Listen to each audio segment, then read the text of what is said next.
күштілер. Екі варианты бар, ең оңай осы негізі. Екеуін біріктіресіздер. Мұны аяқты сәл ашасыздар. Аяқты жапсаңыздар, мынау тура солай қалады, жүргенге де ыңғайсыз. Автобусқа да отыра алмайсыз, тауықты да жасай алмайсыз.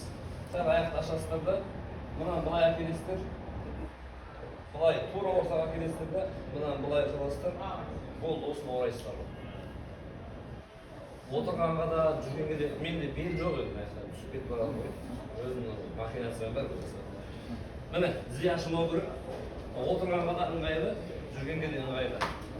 Мына жақ осылай қалады, мына жақ дәл осылай қалады. Ана белдікті тағам десеңіздер, тағып аласыздар, тура мынасына. Үшті ең оңай бұл негізінше. Екеуі бір мата ғой жалпы, размер бірдей. Бірде екі ғой, мынау бір, мына жағы 2 метр. Біздің кебін ғой апа, жалпы айтқанда. Құдай сақтасын, бірақ осындай бір жағдайлармен ихрам халіндегілер өліп кететіндер бар да, сіздерде жаназа намазында өлген адамдардың қасына қойып қояды, жатсақ бетіңізді жаппайды, сіз ғана бетіңізді ашық қойғаншы. Шахидтердің беті ашық болады. Тура солай күйінде келесіз.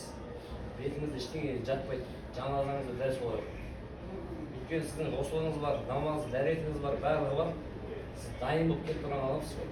Ихрам халіндегі. Міне мынаны былай аласыздар да, мынаны мына жаққа тасыздар. Бірінші жағы. Қолды былай шығарып аласыздар. Екіншісін былай аласыздар. Бір андай рюкзак бере саласыздар.